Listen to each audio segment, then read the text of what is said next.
On today's Daily Slab, we are looking at a break that had not one, not two, but three Wander Franco 101 autos in it.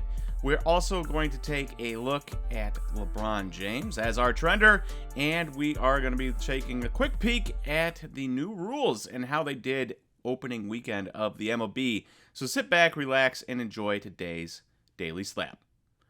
Welcome everyone to the Daily Slab. I am Nate, and today's trender is LeBron James. Now, LeBron missed 13 games from the last day in February through the 26th of March, or to the 26th of March. He missed 13 games. In that time, the Lakers, they were, He comes back, and now the Lakers have been good. He came back with 8 games to play. They've played 4 of them. They've won 3. They are now in the 7th seed in the West, half a game back of the Warriors for the 6th seed. Now, a lot of this run could be attributed to Anthony Davis, who's had a 40-point game, a couple 38-point games, a 37-point game. He has been amazing, but the real story here, at least for me, not Anthony Davis being amazing, but that LeBron is back and healthy. And if you look at LeBron, 38 years old, averaging 29 points, averaging over 5 assists, over 5 rebounds, doing really, really well as a 38-year-old, and you say, well, that's a good problem to have, is a healthy LeBron coming into the playoffs. If they can pick up that last half a game, that last game, and catch up to the Warriors and get that 6th seed and stay out of the play-in tournament completely, that would be huge for them. Even if they are in the play-in tournament, they're the now 7th seed, or if they falter, going to probably be the 8th seed, so they don't have the sudden death one-and-done game.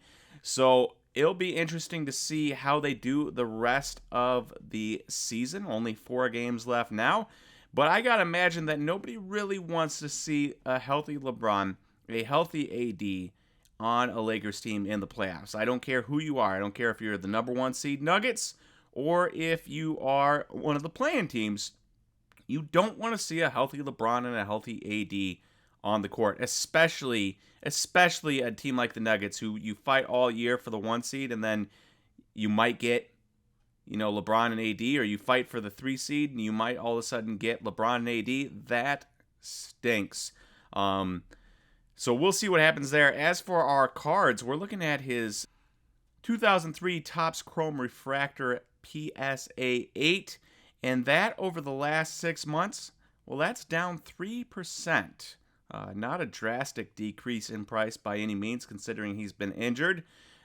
If they do make the playoffs, which they will at this point, even if it's just the play-in, if they do make the playoffs and they stay out of the play-in and do some damage in the playoffs, because again, it's LeBron James and Anthony Davis, I wonder what this card would do. Obviously, it's very expensive already. It's a smidge under $7,000, but we're 38 years old. We don't know how many playoff appearances LeBron has left before he retires.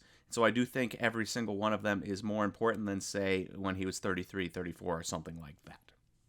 All right, moving on to the break from Real Breaks Live. So this was their break.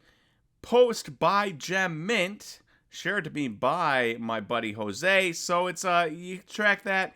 It is a Real Breaks Live break that was posted by Gem Mint, so this is a Gem Mint post that you can watch here.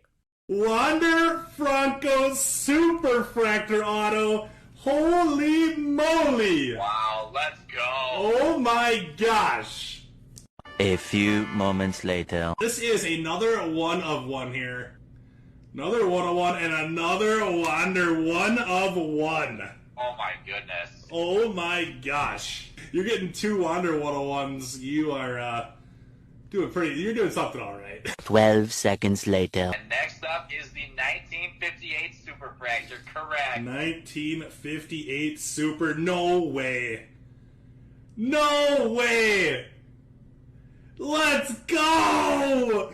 Another Wander Franco Super Fractor!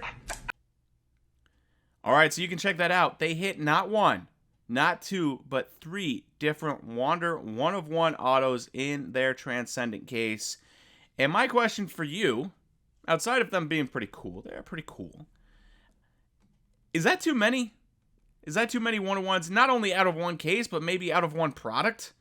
Because for me, if you look at all the 1-of-1s lately, and then you see something that could happen like 3 1-of-1s out of one case of a product, and it's just, I don't know what to make of it anymore. 1-of-1s in football, we saw with Trevor Lawrence, he has 1 billion of them, and it was like, okay, that's disappointing. They don't really mean anything anymore. Are we getting to that point with baseball? Where we have just an infinite amount of 1-of-1s, and it just doesn't really matter if you have a 1-of-1 or if you have an out of 5 because there's just a ton of them? You let me know in the comments, because for me, while this is cool and while it's fun to watch, it's also a little bit disappointing to me to see that, especially the 1-of-1 like paper 1-of-1 auto there, like the superfractor variations. Okay, that's pretty cool. I like those, but the paper, pretty lame. And I'm not 100% on board with all of the 1-of-1s. I would prefer they made those, I don't know, out of 10 and just no 1-of-1s at all or something like that, as opposed to making a 1-of-1 of every single card that is ever produced. And then lastly, in what's happening, we've got the new rules working in the MLB this past opening weekend. And Jeff Passan put out a tweet, and so I thought it would be fun to share with you. There's no card knowledge here, but it is still fun to see the results. So in 2023 there were 50 games played. 2022 there was 49 games played. Time of game, 2 hours and 38 minutes compared to 3 hours and 9 minutes. That's 31 minutes cut off of game time. That's pretty cool. Batting lines, 245 average, 323 on base, 392 slugging average across those 50 games. The year before, 15 points lower in batting average, 15 points lower in on base percentage, and 18 points lower in slugging percentage. So hits are up. And supposedly it's a lot of singles. Home runs and all those aren't up, but singles are up. Now, what's interesting is stolen bases. 70 out of 84 stolen base attempts, 83% this year, compared to 29 of 43 with a 67% completion percentage that last year. So not only are stolen base attempts up, the percentage that they are successful is also up.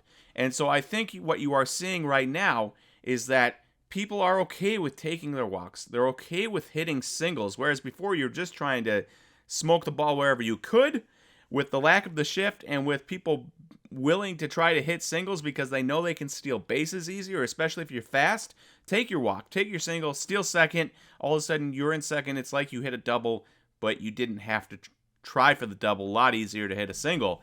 And so it's kind of cool where we're at, where it's like, yeah, it's working. Time is down, offense is up.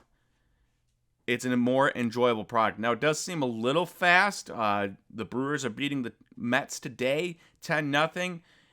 Bryce Terang hit a grand slam for his first career home run, and all of a sudden, like, he didn't even have any time before the next guy was up, ready to hit.